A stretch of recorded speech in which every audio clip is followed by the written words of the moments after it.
Hello. Welcome back. I'm your host, Mona Sheikh. Welcome back to another episode of Minority Reportz podcast today. Hi, James. Hi, Tim. Nice to see you guys. As always, the show is coming up this Saturday. It's Minority Reportz Presents Comedy Benefit for Romani Studios. And, of course, our incredible headliner, Maz Jobrani, is going to be our primary guest today. I am going to be talking to him about the show. I'm going to be talking to him about comedy. I'm going to be talking to him about a life, anything that is of fun and relevance and interesting. And, of course, in the comedy world, it's always good. So I am very excited. And I actually have today for this very special occasion, I've just been having a hard time waking up this morning. So I've been just trying to chug a bunch of caffeine and wake up. Today's show is basically, the entire show is just dedicated to Maz Jobrani because this is the podcast episode for Minority Reportz today. So I am very, very excited about it. But there's a lot going on in the world right now. Particularly lots of eyes on Iran, considering everything that's happening in Iran, which is just really heartbreaking and just it just makes me very, very sad what is happening about 3 young men who are being put up for execution. And they are in their 20s. I mean, they're babies. They're like just starting their lives. So it's really heartbreaking. You guys know that I usually am pretty outspoken and pretty verbal about things of that nature. So I just think it's so freaking wrong. I think it's awful. And I think they don't deserve it. I just really don't. When did ever speaking out for freedom and when did ever speaking out against injustice, made you deserve being hung or being killed for what? Speaking out against injustice? That's just crazy talk. I just wanted to kind of take this moment and acknowledge it and just send out my love and my support for Iranians, and I wanted to just tell them that I am with them. I feel the love, and I feel just so much compassion for these young men who were so brave to go and protest and to take a stand. And I just, even Trump came out today and tweeted and said, "Stop executions in Iran." So even Trump, and which is shocking but he's somebody who aspires to be a dictator, and here he is speaking out against Iran and what is happening. So I was just reading the news on it, and Iran is the Iranian government is just trying to block everything off, and they're just making sure that the people are not getting encouraged by seeing the outcry and the support from worldwide, especially the Iranian Americans here, people like myself who are coming out and, speaking out against such injustice. It's really, really heartbreaking. And I really pray to God that they don't execute these 3 young men. And I really pray to God that they are safe and sound and they just let them go and live their lives. But I think you and I both know that the Iranian government is less than pleasant. It's just like these leaders, man. The world just has to do a better job at picking better leaders. We have a shitty leader in America right now, and come November, we got to do a way better job of picking out a better leader. We as Americans, as people who value love and freedom, we got to pick better leaders. I really believe that.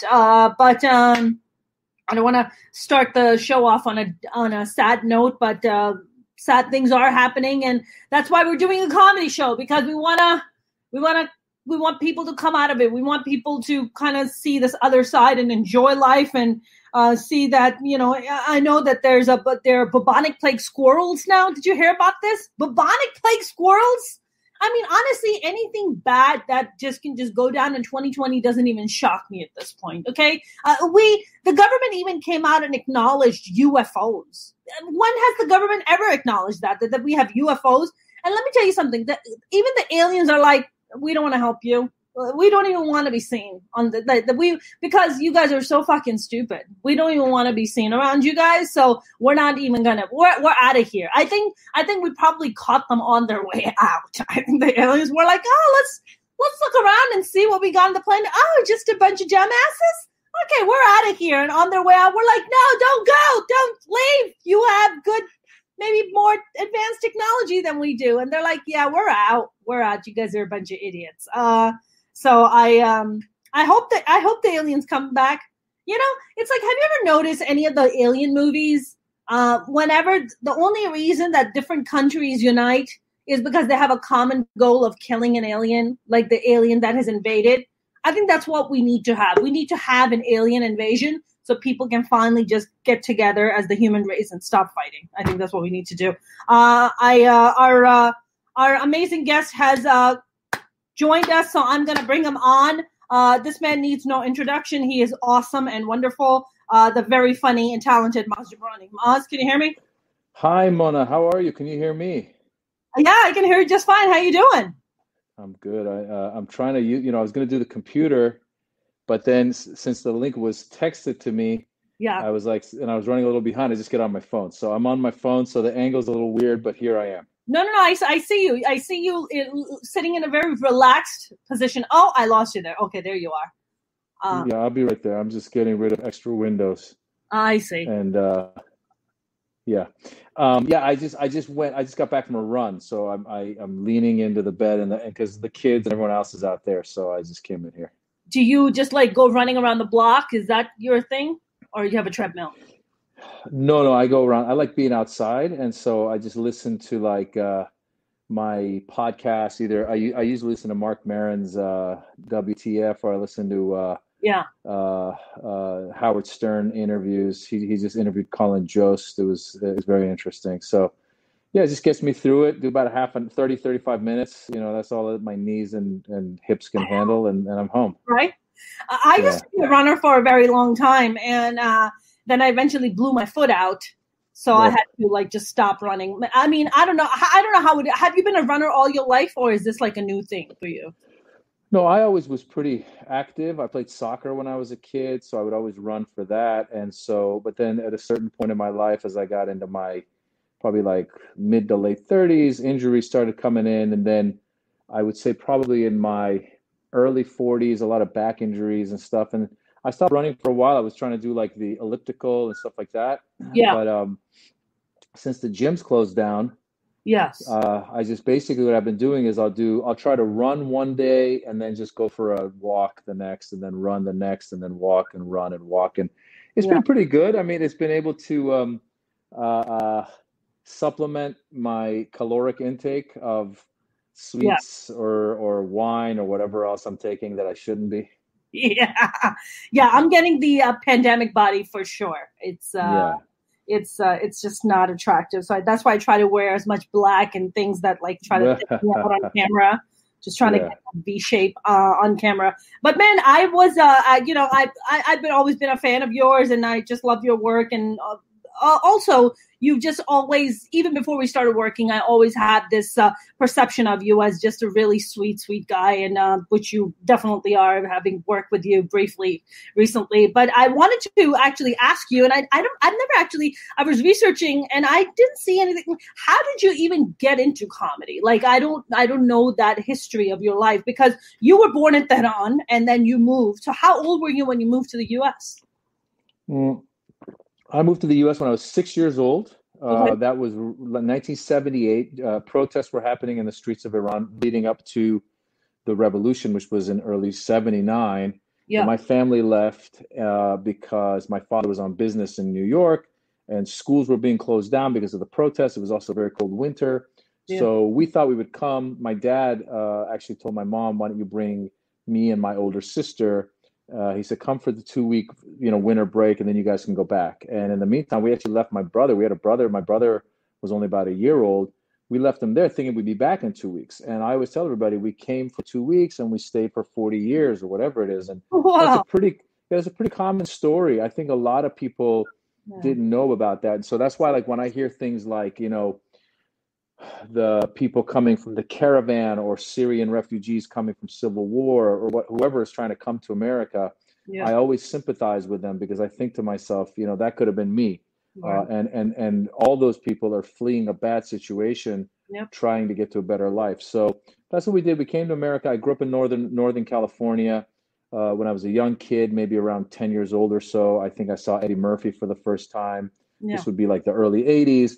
Fell in love with what he was doing, wanted to be like him, but coming from an immigrant background, especially an Iranian background, and Iranians, Indians, Pakistanis, Chinese, all those types of families want their kids to be lawyer, doctor, engineer. Yeah. Well, I wanted to be a comedian, and my parents were like, no, that's not going to happen. So they kind of pushed me in a different direction, and then I went to undergrad and I studied political science, and I thought I was going to go be a lawyer. And then while I was in undergrad, I decided I really don't want to be a lawyer. I said, maybe I'll be a professor. And I thought that was kind of a compromise between something my parents could feel is respectful and me being in front of people talking. Yeah. And so I got into a PhD program for political science. And then I quickly dropped out of that to try and get back into this acting stuff. And I'd always done acting on the side. I'd always wanted to do stand-up, but I was always too afraid to do stand-up because it's your own words. Yes. Plays were easier. Plays are someone's written it, someone's directing it, you're up there playing a character. But comedy, it's all you. And so I was very nervous about it. And then when I was in my mid-20s, I had dropped out of graduate school. I was working at an advertising agency and just as a day job. And I was doing a play just on the side, just for fun, always keeping one foot in acting. And there was a guy by the name of Joe Rhine. He was an older gentleman who worked at the advertising agency, very nice man. He saw a clip of the play I was doing. I had a video of it. And he goes, hey, you're good. You're funny. Have you thought about doing acting and comedy? And I said, Joe, my whole life since I was a kid, I wanted to do it. My parents talked me out of it. Then I tried again in graduate school, this, that, whatever. But I never completely went for it. And I said, I'm trying right now because this is when I was 26 years old. I said, Joe, I'm saving up some money. So when I'm 30, I can start to I can go try it. And I can do like half the year acting, half the year work as a freelance in advertising. And he said, let me talk to you for a second. And he sat me down. He goes, listen, Maz, I am now in my 60s. And he goes, when I was in my 20s, there were some things I wanted to do, and I never got around to doing it. So he goes, if you really want to do it, you should go for it. And it was a light bulb moment. And I signed up for improv classes right away. While I was in the improv classes, I found a lady who taught stand-up comedy classes. So I started taking those. Yeah. And really, anybody who asked me, what's the secret to being a stand-up? It's get on stage and write as much as you can. So from the first moment we were in those classes, the teacher would say, go get up at restaurants, coffee shops, church basements, Alcoholics Anonymous, whatever is there. And so that's what we did. And that was about 22 years ago. Wow. Do you feel like you were more born to do stand-up or acting, or I guess it's kind of 50-50 for you? I think we're all wired in a certain way. And I think I felt alive on stage when I was 12 years old is when I first did my first play. It was a musical in junior high school. Yeah. And I got on that stage and I loved being on stage and I loved the reaction. I loved being a ham. I loved the attention. That was the first year our school was 7th and 8th grade. That was our middle school. So 7th grade, I was one of the background dancers and singing and all that stuff. 8th grade, I got the lead, and I still have video from that play, and I'm up on that stage and I'm smiling and I'm like really getting into it. So I love being on stage. And I think that I love both. I love stand-up. I love acting. And stand-up, I was always a little bit, like I said, I was always a little afraid of being the only person up there. I always felt a little bit like my writing might not be as good as my performing. But I would say as my years have gone on, and I always say in stand-up, what happens is the person you are on stage eventually starts getting closer to the person you are off stage. Yeah. And once you become that same person, that's when you really are starting to hit your strides. So you might not even be on stage. You might be off stage talking to your friends or your family or whatever, and funny thoughts, or you're at least writing in a funny way. and you have a point of view, and you know how to deliver those jokes. Like there's some jokes that I can deliver and some jokes that maybe I can't. So Yeah. I think that eventually the confidence is caught up. The writing confidence is caught up with the performing confidence. And I Okay. love both. I really do. I love doing stand up and I love acting. I love them both. Right. I mean, I think just like you said about being an immigrant and like then saying, oh, I want to be a stand-up comic. I mean, for me, like stand-up comedy wasn't even like a thing. I mean, I had Rajiv Satyal yesterday on as a guest, and I was telling him that the first time I ever went to a comedy club in New York, having grown up in New York, he was the first comedian I ever saw on stage. It was Wow. Rajiv Satyal. And he goes, Yeah. really? I was like, yeah, dude, you were the first comic. And apparently, when I was sitting, my friend who had invited me there, apparently I had turned to him at some point and said that I can also do that.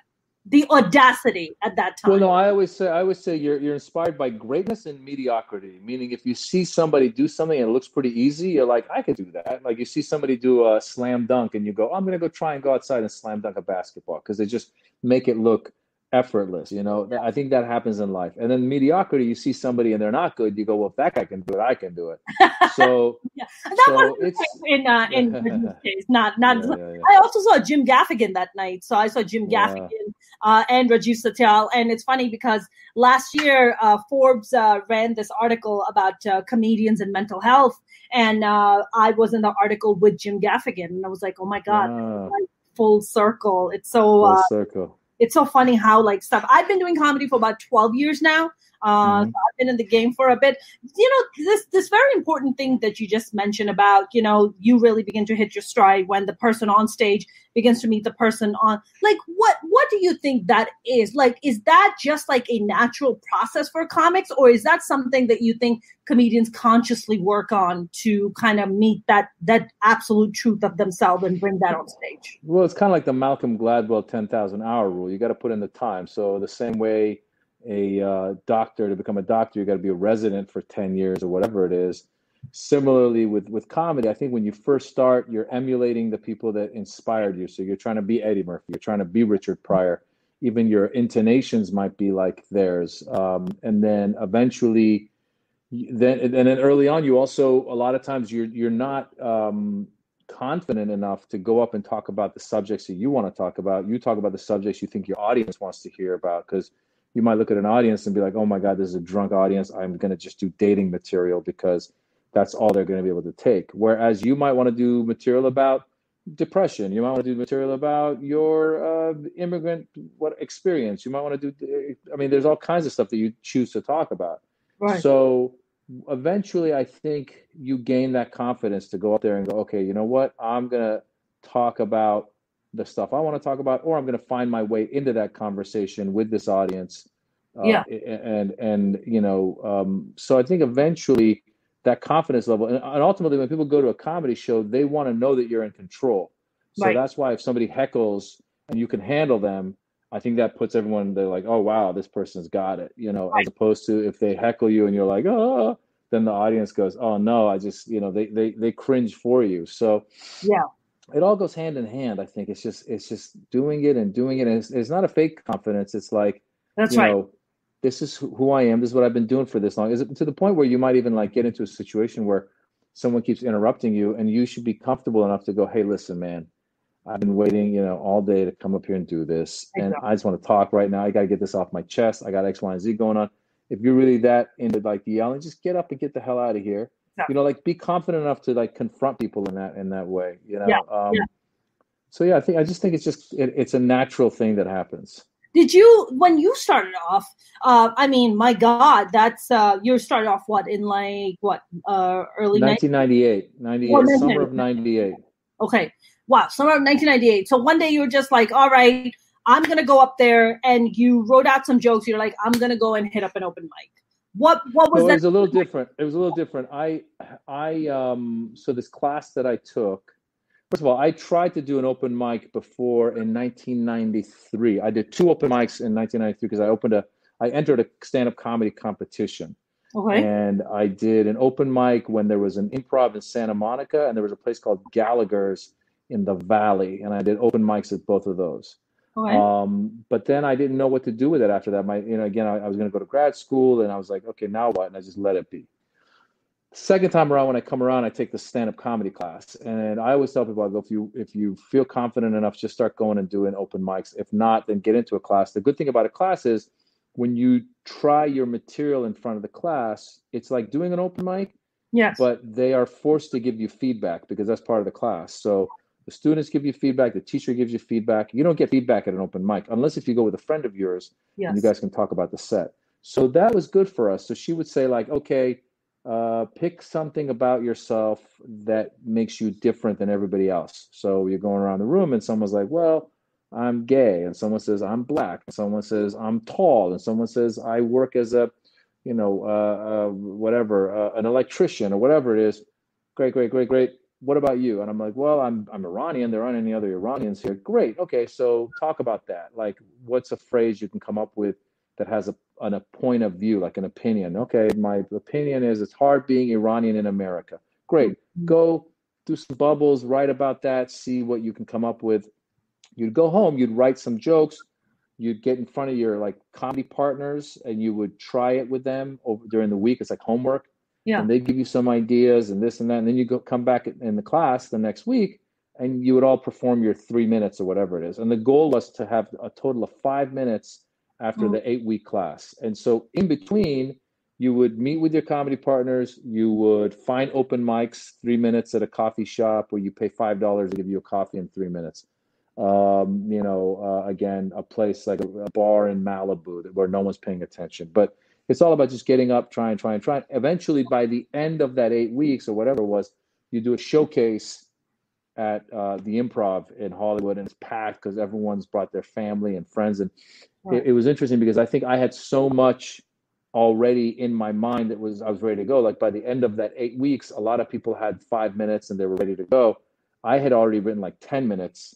And me and one other guy were clearly the strongest out of, I mean, we were all not good, Yeah. but he and I were at least two of the more comfortable people on Mm. stage, comfortable with ourselves, comfortable with like the jokes and everything. And for that matter, I think he and I were the last two that went up. And that guy was really funny. But one of the things that stopped him from succeeding was that he had a corporate job working at Disney and the corporate offices making really good money. And he was like, yeah, I don't want to like, because your life becomes comedy. Right. So he would say, look, I go to work all week, I'm making really good money, and on the weekends I like to go to Palm Springs or wherever he went. He goes, I don't want to go to like some dinky club on a weekend and go perform. So he had an option out, so he got out, and I was the only one who didn't have the option out, had the work ethic, Yeah. really wanted it, like really, really wanted it, and was willing to just keep going and going. Maz, do you think like this thing that you just said, like that hunger, if you're making good money, right? You have to really want to love this to be like, I am going to give that or slowly move away from that comfortable zone that I'm in. Versus like he had this good job and great job that he's making money and has a certain lifestyle. But with you didn't have that kind of like Disney gig. Maybe I don't know what like your financial standing was at that time, but you had that hunger that he didn't. Would you say that hunger kind of outdoes talent maybe sometimes, that level of hunger? Well, it's got to be a perfect storm, right? It's got to be a lot of it. Like I think there were people in that comedy class, or I think I took I forget which one. I took a couple of comedy classes, and in one of them I met this lady. She was very nice, but she just didn't have the it factor to be like a successful comedian. She could have Mhm. just remained whatever level she was, but she just wasn't going to go that next level. And I would see her years later still doing it and felt like she still hadn't it hadn't clicked. And I'm sure at some point it might click a little bit, but it wasn't going to click 100%. And what I mean by that is it's not that like I am so exceptional. I just think that everybody's wired a different way. So there are the comedians you see that are out there that are successful. I think they were all wired to do what they do. There's a level of confidence that comes with it. There's a level of comfort There's a level of performance. There's a level of confidence in or opinions. There's all that stuff has to come together. Plus, you got to put in the time.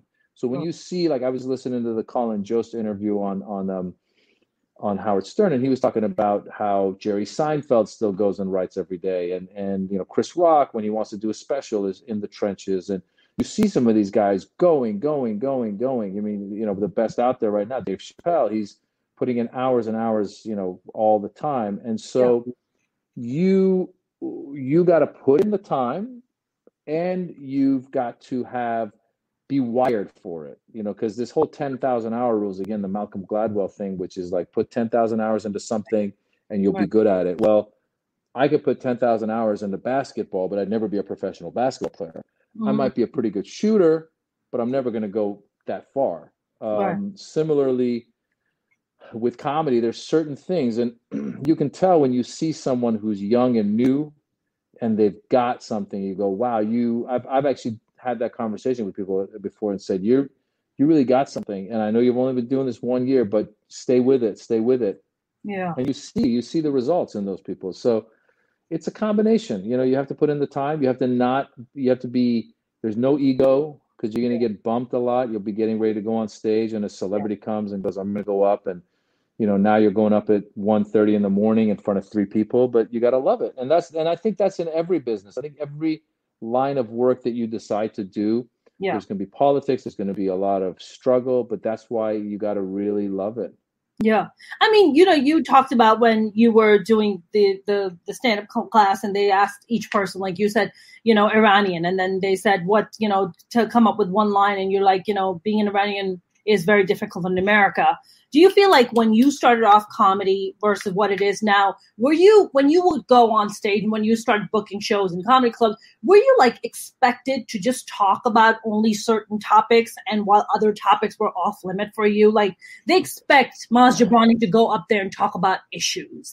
Maz Jobrani not necessarily. Well, listen, first of all, nobody knew who I was. So I could have gone up back then and been like, whatever, I love burritos, nobody, I mean, as long as you make it funny, right? Yeah. I just was taught from that point of view to talk about what makes you different in this room. And there's pros and cons to it, right? The pro is that when you're on that lineup, people are going to remember you. Oh, that's that Middle Eastern dude, the Muslim dude, whatever they're going to say, right? They're going to remember that in a lineup of a bunch of people that are just talking about relationships, right? You'll stand out. Sure.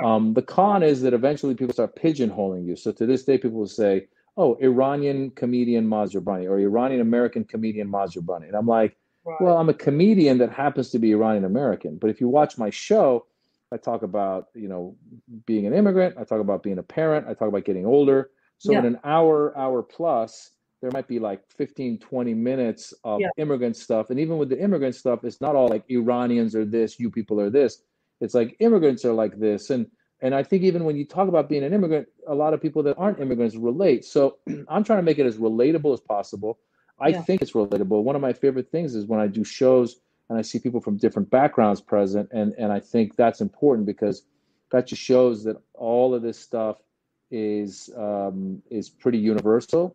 Mm-hmm. So I don't know what people expected, if they expected me to be a certain way. I mean, at a certain point, you do get to a point where your audience once you have a fan base, now it's hard to necessarily do a full switcheroo, You better talk about, but I think that they also get close. The fans that start following you are closer to the issues that you are interested in. So the issues that I'm interested in now aren't necessarily just the Iran stuff, but it's politics. So when it's politics, it's probably more left-leaning politics. So my fans that come to my show know to expect that from me. Right.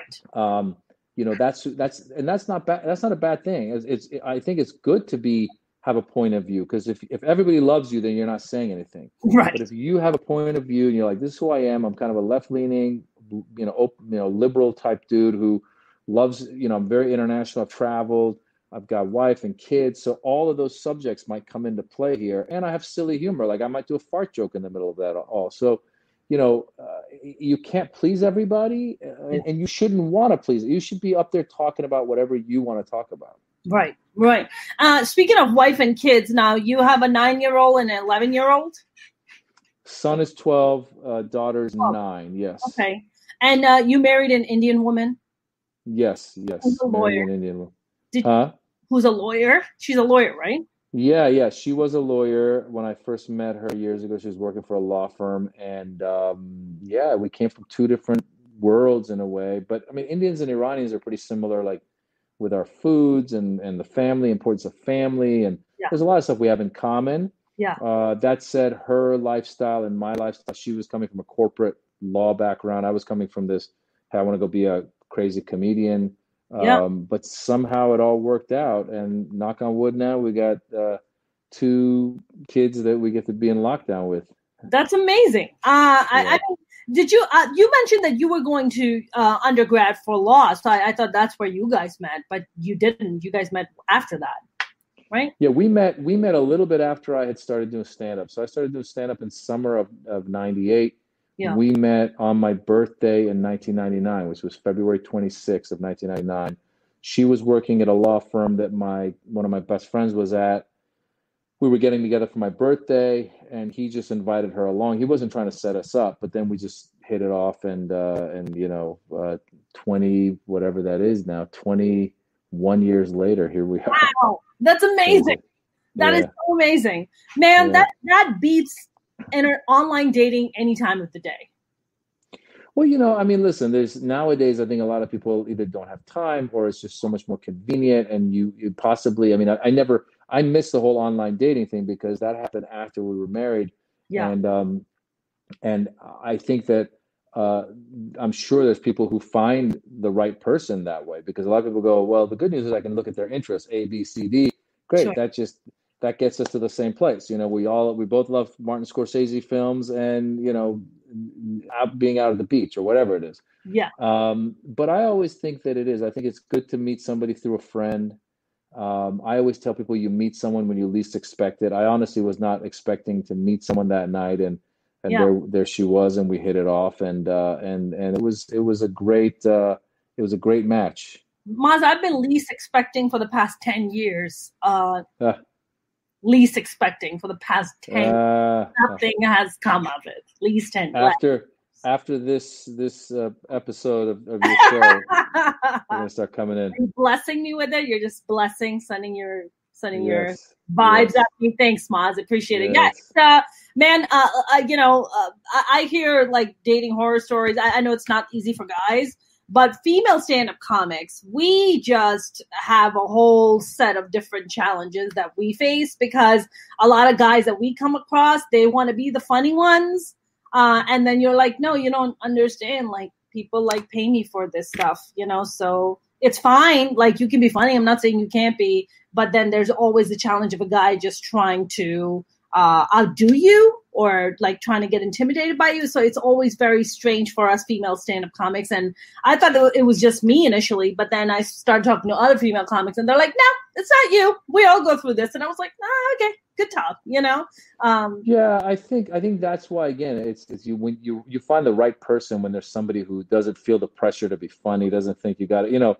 Those are fans usually who come up to you after a show and like try to be funny, or you'll see them at a party and they'll be like throwing jokes at you. And I just tell people, I go, that's not me. What you see on stage is me on stage performing, and the opinions and stuff is me, but I don't get off stage and keep that same energy and wanted to be like, hey, off stage, let's just chill, let's have a conversation, just be you, and hopefully we can be funny together. But yeah, I think that what you're describing are people who probably are not very confident or comfortable with themselves, so they feel like they got to be funny around you as opposed to just being themselves. Right, exactly. Yeah, it's always very strange and very very strange. But I'm glad that you don't have to go through the dating life, because my God, it's a jungle out there. It's just sure.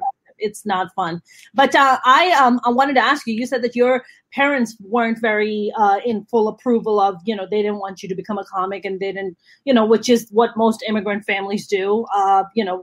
I mean, for me, that wasn't even an option. It's like my brother is straight out. I have 4 older brothers, and my brother straight out told me, he was like, girls from good families, don't become artists. Like, simple. Like, you are at least, you know, he was like, as if you're some kind of a prostitute if you want to pursue an art, you know, conservative Pakistani Muslim brothers, and like telling you that. So I had to, I literally, like, I got into a giant fight with my family at 18. I moved at 15. I moved out of the house at 18. I just packed up my bags one night and I left because I just couldn't deal with the amount of BS that was coming my way. So I actually wanted to ask you, like, with your parents, like, were your parents very, like, resistant? Did they find out eventually that you were taking improv, or you had moved out by then already? Like, what was their kind of accepting of that process? I think that you get to a point in life, like when I was 26, I finally, that whole light bulb moment, it was all working towards this, but you get to a point in life where you realize you have to live for you. You can't live for your mom, your dad, for your husband, your wife. You can't be doing what they want. You got to live for you. Now, listen, sure, there are sometimes if somebody sits there and goes, I've got a family and I need to provide. Well, that's different. Yes, you got to provide for your family. But even then, if you have a desire to do stand-up, then go get into a stand-up class and do it on the weekends, and your family will come support you. But for me, it was a thing of like, I can't please them anymore. So I really have to take that dive and go for it. And similarly, what you were saying, look, you're gonna run into a lot of people who don't see the world the way that you do. Right. And that's just too bad. And they might be people that you grew up with and that loved you, and they might feel betrayed or whatever it is. Yeah. Hopefully, as time goes by and they see you're happy and they see you're doing what you love doing, they come around and go, hey, you know, I'm happy you're doing what you were doing. But we can't, you know, we really can't change their minds. It's kind of like all the politics we get into nowadays with the, you know, people who are Republican versus Democrats and all the arguments you have. And sometimes I just get tired. I'm like, I can't change your mind. If you're not going to open your eyes and see the world a little differently, there's nothing I can do. So similarly with these career moves, I feel like what you just said, I've always said that I felt when I started, I was rebelling against my dad, my mother, and the community. Because back when I started 22 years ago, there was no one in my community doing this, and it still was looked down upon like you were a drug dealer or a prostitute or whatever. And I think a lot of people were probably disappointed, like, oh, you're throwing away your potential and your education. You could be whatever, a businessman, a lawyer, whatever it is. And I was like, I don't want to. This is what makes me happy. And it really was. I had tried a couple of other like business related jobs on the side, and whenever I was faced with rejection in those jobs, I just threw up my hands and quit. In comedy, it was the first time that I would be faced with rejection where I might not get a chance to perform somewhere, or I would like I was saying earlier, be getting ready to go on stage and some famous person would come on. I have to go sit and wait. But it was the first time that I would be confronted with stuff that should make me want to stop. But it didn't. I kept wanting to be there. I just loved it. It was this, I mean, I was just as much of a fan of comedy as I was wanting to be a comedian. Right, right. I mean, what year was it in your career where you were like, okay, now I'm like getting paid to do comedy? Were you like 5 years in, 6 years in? What was that like for you? That takes time. You know, I mean, when I first started out, 98, probably about a year, I think it was 99 when I became a regular at the Comedy Store. Now, when I became a regular at the Comedy Store, again, I was the only comedian of a Middle Eastern background that was there.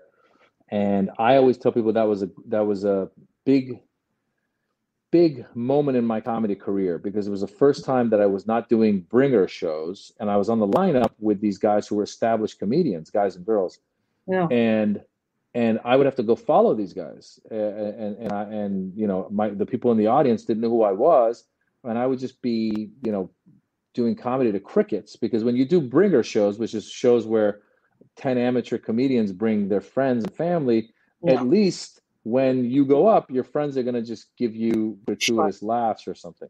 But when you're in front of an audience that doesn't know you and you're following someone who's headlining in Vegas or whatever, you're dying up there. But that made me grow as a comedian. That made me want to. I remember one night I was on stage at the Comedy Store. I think it was around 1:45, and there was a comedian named Freddie Soto who's passed away since. He was a Mexican comedian. He was one of the funniest people I knew, and he was sitting in the back, and I was doing my show. And at the time, I wasn't comfortable leaving my set to talk to the audience. But that night, there was only 3 people in the audience. Besides Freddie, there was 2 nerdy guys and a really, beautiful girl with them. And I'm doing my act, and they're in the corner. I'm just doing my act to an empty room, except these 3. Finally, I was like, okay, I go, guys, I got to stop this. I go, I'm just curious. How did you 2 end up with her? And that became the conversation. They started laughing, I started laughing, and then I would do, I'd throw out, it was like a big night of riffing. Yeah. And when I came off the stage, Freddie was in the back watching. He goes, "Hey, you're funny." I go, "Thanks." He goes, in this business, you're either funny or you're not. Like, he's like, it's not about bits. It's about having that funny bone. And he goes, "You got it. You were up there. You were comfortable." I said, "Thank you, Freddie." It was really like an eye-opening moment. But the Comedy Store put me in the trenches. That's why when I've had comedians that work with me and they're like, "I'm trying to get better. Can I come open for you in front of a 1,000-seat theater in front of a hot audience?" And I go, that's not the audience you want to get in front of. You want to get in front of 3 people in a room that makes you uncomfortable, because that's where you'll find your voice. Yeah. So that was a big break for me, but it wasn't a financial break because, you get paid $15 for 15 minutes. Sure. And it slowly,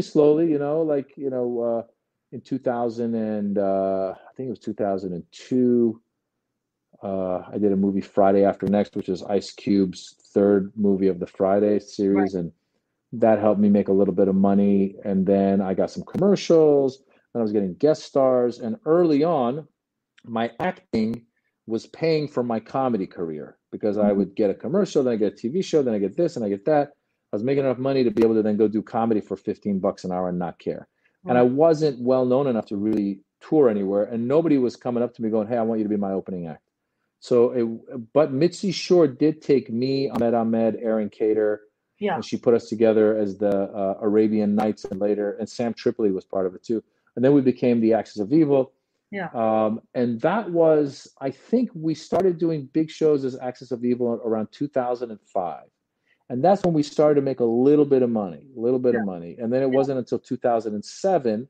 So now that's about 9 years in, when we filmed a comedy special, and Comedy Central put it on as the Axis of Evil comedy tour. That's right. That helped us a lot. And then we toured around the country that year. In 2007, we toured all over the country, and we made decent money. And we were just, that's when people started to get to know me as Maz Jobrani, as opposed to the character from Friday After Next. Wow. So I think around 2007 is when I started to make decent money. And then 2008 and on and on and on, I was able to then start a solo career. And that's when really then all of a sudden then my stand-up career was subsidizing my acting career. So I could like say no to parts, or if I went for a while without getting a part, I was fine because I was making money doing stand-up. Yeah. Do you think, like, I'm sure when that's one of your taglines on your special is like, "I'm not a terrorist, but I played one on TV," which I think is very clever. Do you think, like, a lot of where we are now with the roles that have come up versus when you were initially going, like, were you just always going for like these terrorist roles, like, a la Walk Park? It wasn't that there were that many. It was like early on in my career, the first couple of one of the first auditions I got was a TV show called Chicago Hope. I was going to play security guard in a hospital. Great.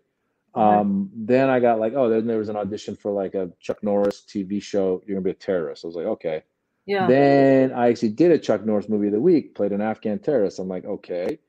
Then I played a guy robbing a store in Malcolm in the Middle, just a regular guy. I go, okay, I don't mind being a robber. So it was like there was a couple of regular parts, then it was a couple of terrorist parts.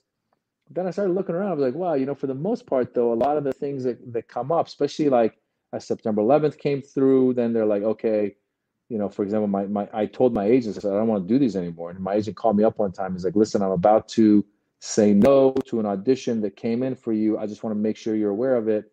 He goes, 2 words, United, whatever was it? What was the flight number? Like United, whatever it was, United, United 91 or whatever it was. Yeah. And I go, oh, okay. They're doing a movie about that. He's like, yeah. And I go, well, are there any like good guy parts? Or are they like FBI parts? He's like, yeah, but those are all going to be white guys. I was like, all right, well then let's just pass. Like, cause it was like, you want to play one of the hijackers. I was like, no, I really don't. Yeah.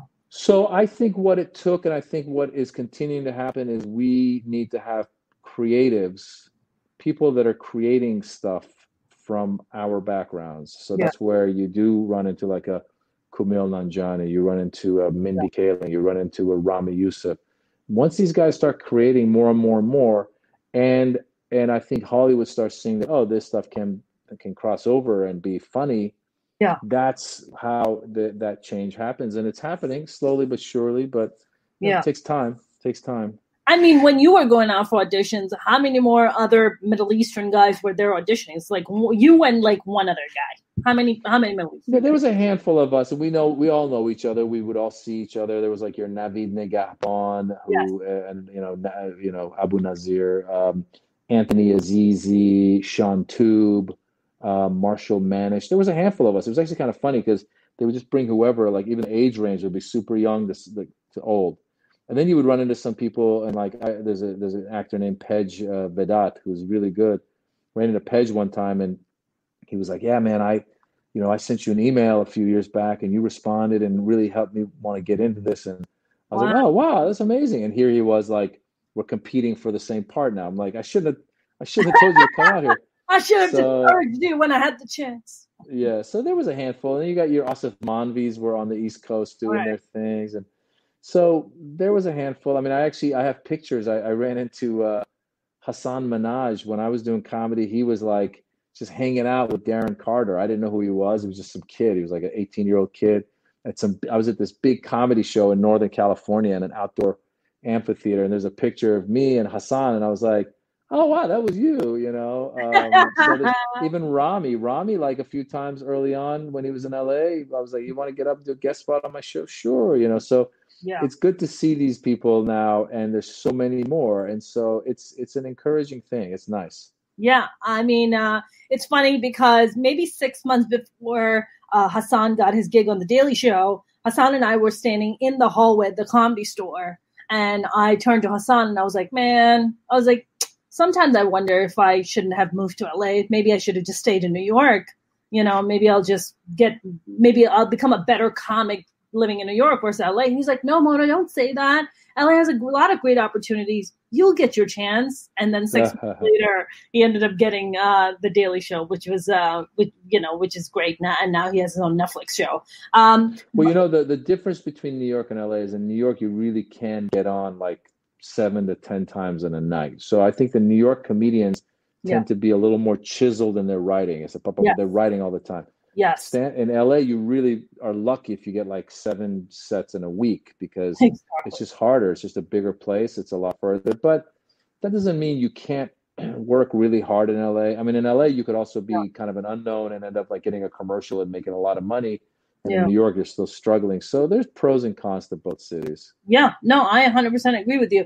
One of the things that I always love to ask comics, and mainly because it also plays a huge part of my life, is like, how much does pain drive you and continues to drive you? And if pain had any role to play in you becoming a stand-up comic? I've never looked at the pain of it. I do get frustrated with things. I mean, listen, we're living in the era of Trump, so there's things that frustrate me where they're living in the era of people not wanting to wear face masks. We're living in the era of people saying, Black Lives Matter. Well, then all lives matter, all that stuff. And it Yeah, gets frustrating. So at a certain point, I go, it's almost like it's a therapy. It's a therapy for me to be able to yell yeah, and talk about it and find the comedy. If I can laugh at those people, if I could laugh at those statements, if I could laugh at sometimes it's my own foibles. Sometimes it's like, the fatigue with which we get through life when you have young kids. I mean, I love my kids, but sometimes I'm like, just recently under the lockdown, I was thinking, God, I took them to go play tennis and we went for lunch, then we like went to the beach, then we went for blah, blah, blah, blah. And I look at my watch, I'm like, it's only been an hour. I'm like, how much more time do I got to do this? So all of that it's not pain. It's not so much like, oh my God, I was, left in an orphanage as a child and all that. But it is it does come from frustrations. And maybe part of wanting to make people laugh is also like coming from another country as an immigrant and coming to America and wanting to make friends and thinking maybe comedy is a good way to make friends. If you really want to analyze it, maybe there's some of that. maybe wanting to be laughed at and accepted is some of that, maybe rebelling against my parents a little bit, what they wanted and showing that I can do it. So, if you really psychoanalyze it, maybe there's some pain somewhere, but a lot of it is more like frustration, feeling of injustice. That's why I always feel like I want to punch up. Like I want to make fun of leaders. I never want to punch down, That's what gets me upset when I hear again from the right, sometimes when they attack people that are less that have been persecuted, and I go, oh, Maz, I lost you there for a sec. Just came in. Sorry. Oh, are you there? Can you see me? I can't see you. I can hear you. I'm here. Hold on. I see the square. Do it again. That's weird. Let me see. I forgot to put the do not disturb up. Oh, that's okay. I'm hitting it, and there's that, and then there's that. What? Circle. Let me close the window and bring it. Hold on 1 second. Hold on. You're still there, right? Yeah, I'm here. You're still there? Okay, let me see if this. I am here. There we go. There you are. Ta-da! There you are. Oh, was it a call coming through? Is that what that was? Anyway. Yeah. No, I forgot to put do not disturb on my phone. That's all right. No, I am always curious about how pain is a driving factor. I recently have been at like a crossroad as a comic about, like what really is my voice? Like, what am I about? And I feel like, I don't know if you went through that where you're just like, what am I really about? Like, what is the kind of stuff that I'm really passionate about? And, I've definitely gotten to a place where I'm like, I want to talk about stuff that I'm passionate about, like regardless of, people like it or not, then you just find your fan base that way. But I think I actually wanted to ask you, and we don't have to delve in it too much. I know that your sister, I was reading your sister's story, and it's really scary because what she went through at a very young age, and you talked about it in a brief note when she passed away about, take care of yourself and go get your health checked and stuff like that, and I was just like, oh my God, I actually recently got diagnosed with a brain aneurysm behind my right eye. So yeah, which is crazy because I don't know if you heard one of the hosts of Mythbusters, it was 49 years old. He recently passed away of a brain aneurysm because people, he probably just never thought about getting his brain scanned. And it really kind of hit home for me because she was around my age when she got diagnosed. And that really scared the crap out of me. And I was just like, yeah, you can't really take your life for granted, can you? Like you think, oh, I'm young. But then you have all these things happening in your body that you're just like, no, I'm fine. I'll be fine. So I actually made an appointment with a neurosurgeon. That's how my father passed away, actually. Very young man, 56 years old, brain aneurysm. It burst and, he was hemorrhaging for 2 days all by himself in Pakistan, and we weren't there. And, and then sadly he passed away very soon after that. So it really kind of resonated with me. Do you feel like that level of pain and that loss of such a close sibling, and it sounds like you were very, very close to her, does that play any kind of role in your comedy? Does that have any kind of undertones or anything on your art somehow? Look, if you can find ways to honor them and bring them into your art, then fantastic. I mean, one of my goals is for people to remember my sister. She made a documentary about her battle with breast cancer, and one thing that I take from that film is this lust for life. She really lived her life. She saw the world. She did a lot. Yeah. And yeah, if I can, like, I recently did a whatchamacallit. I recently did I wrote a pilot, a TV pilot, and I created a character with her name in the hopes of, like, having that character on TV, So if you can, you try to find those influences. You try to find those places. I mean, I tried to do some stand-up thinking it might be therapeutic for me, but it was really hard to make any of that funny because, unless if, but I've seen like Lori Kilmartin recently lost her mother, who was older, and she lost her to coronavirus. But she was on Twitter talking about how she couldn't see her and she was tweeting, and some of the tweets were actually very funny.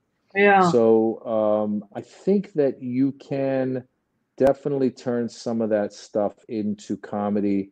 You share, you look, you find it, it's like, whatever that take is, it's like it's having an opinion about it, whatever that is. But yeah, it's not essential. You don't have to like say, oh, I just lost my dog, therefore let me go do jokes about the dog. It's like, maybe I do, maybe I don't.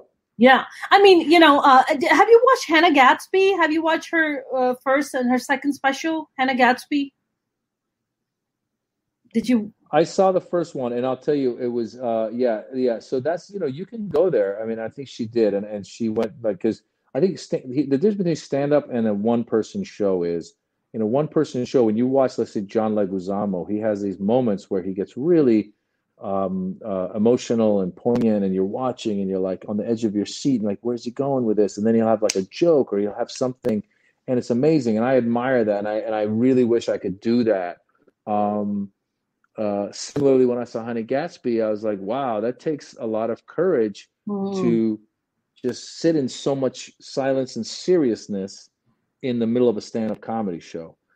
I've done a little bit of that. I did it in my Netflix special where I took a moment to talk about Trump's words have meanings, and there was a guy in Kansas who had recently shot a couple of guys thinking they were Iranians, but they ended up being Indians. And I was just trying to say, like, when Trump talks about all this stuff about, Muslims and this and that, some redneck in Kansas is going to take his words and go shoot somebody. So I took a little bit of, moment to talk about some serious subjects. But for the most part, if I bring on a serious subject, I'm coming with a punchline pretty fast, because I just feel like the audience is waiting for it. Unless, again, like I said, you almost got to like workshop it in a place that's not a comedy club, or it's a comedy show that has been set up with like an alternative audience. So they're aware that you're going to have moments of seriousness that might not have a punchline. You understand what I'm saying? So it's a tough thing to workshop, but if you find the right places to do it and you find the right ways to do it, and if you could take even Hassan Minaj's Homecoming King had a lot of moments of poignancy. So those, again, that goes into like a one-person show a little bit more. And I think it's a beautiful thing. I just think you gotta kind of be in the frame of mind for it. Yeah, I mean, I felt like when I watched Neil Brennan's Three Mics. You're muted. I can't hear you. Oh, okay. You can. I'm not muted. Can you hear me? You can hear me, right? I can hear you. Yeah. It says I can't hear them. What does that mean? Somebody can't hear someone. There's a rare bug in Safari that can cause this. Try clicking this button to fix it. If it doesn't work, oh, there you are. You're back.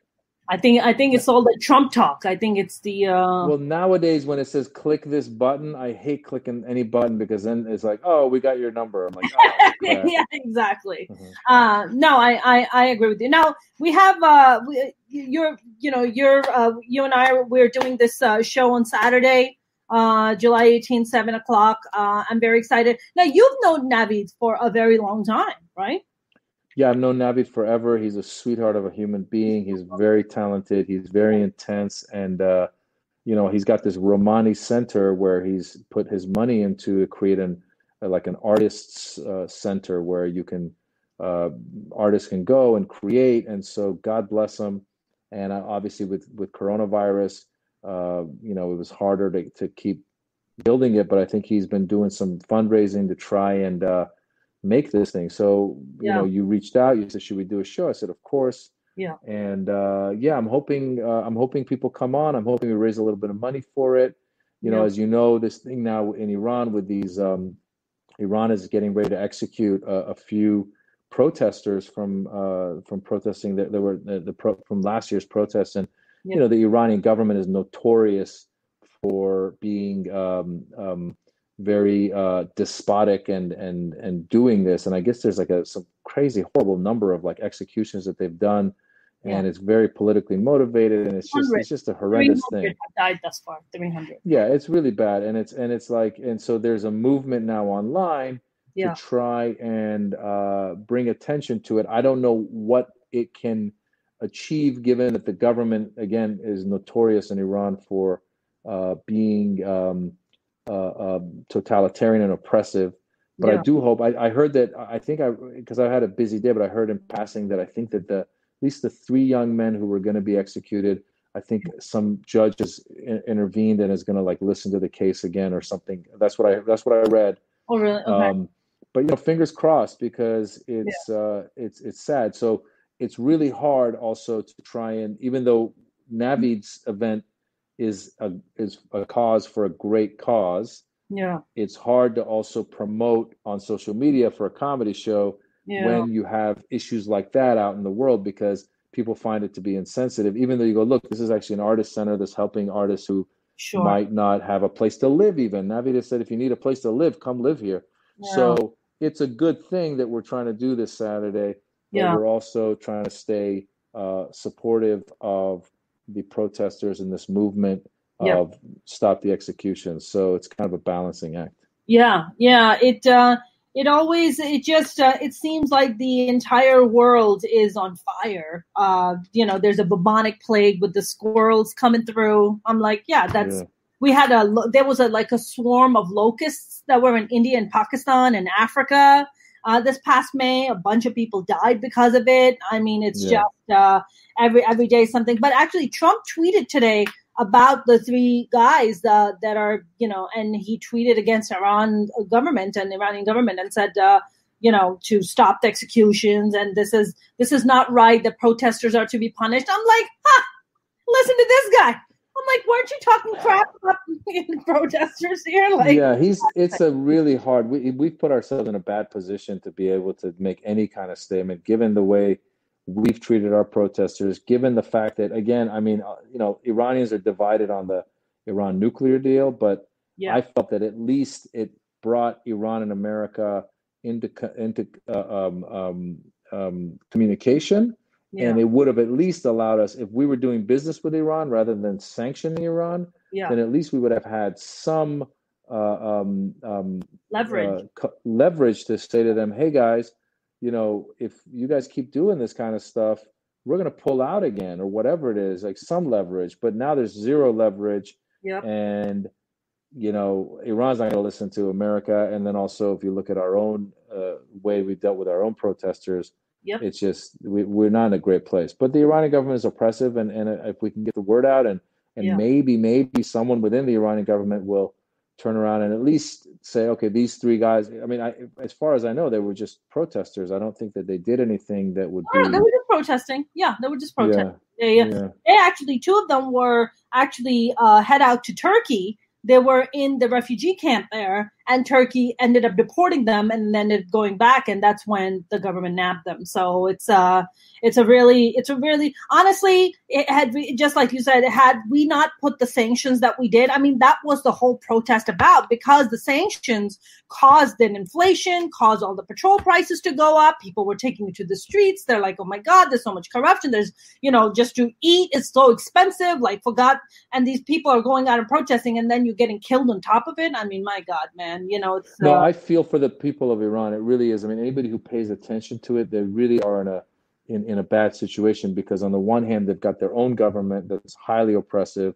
Women's rights, LGBTQ rights, just in regular, like, young people that want to live their lives. They bother them in many ways, and that's where, that's why really there is a separation of church and state is a good thing. And I know that right now, if you look, like somebody was making the argument that under Trump, a lot of the evangelicals want more influence of church in the state. Of course, so it's kind of scary that that's happening. But the Iranian people are stuck there under that oppressive government. And then meanwhile, this government in America keeps putting sanctions. And unfortunately, a lot of these people that are corrupt in the Iranian government have their millions or whatever it is just, set away. And the people of Iran are suffering. So I really, it's a horrible situation for the. I mean, it's the same thing in Pakistan.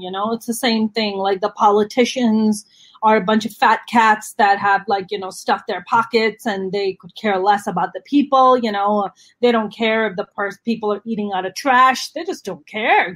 They're right Mercedeses and their Bentleys and taking pictures in their Range Rovers. And I'm like, how do you go to sleep at night? Like, don't you have any level of conscience to be like, man, I'm like looting the hell out of the government? But there seems to be none. It's but you're right. I mean, that's one of the biggest things that I always advocate is about how predominantly Muslim countries need to head more towards separation of church and state. I mean, that's how they keep the corruption going. That's how they keep their power by in the name of God, right? That's how they keep their power going. So, but no, I'm actually very excited about the show. I mean, you're going to be coming on and headlining, and Tehran is on the show. And does Tehran open for you a lot? Is Tehran? He's great. I love Tehran. He's like a younger brother. He's funny. He's charismatic, and people love him. And we were touring together. It was great. It's been like 2-3 years. We've been hitting all these cities. He's great. He's great on the road. Yeah, he is. He's Tehran is.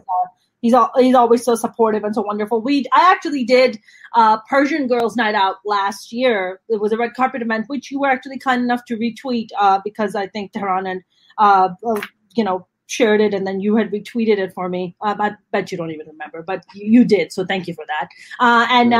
Navid was kind enough to come and walk the red carpet and support the show. So when he approached, when I heard about Romani Studios, and I was just like, how can I step up and how can I help you out? So that's when he was just like, I would love for you guys to do a comedy show. And then he's like, let me go talk to Maz. And then you came into the picture. So I'm actually very, very excited about this week. And hopefully we're going to have a pretty big turnout. So if people listening here haven't bought their tickets, we do have some VIP tickets that have been purchased already. So I'm very excited. Oh, great.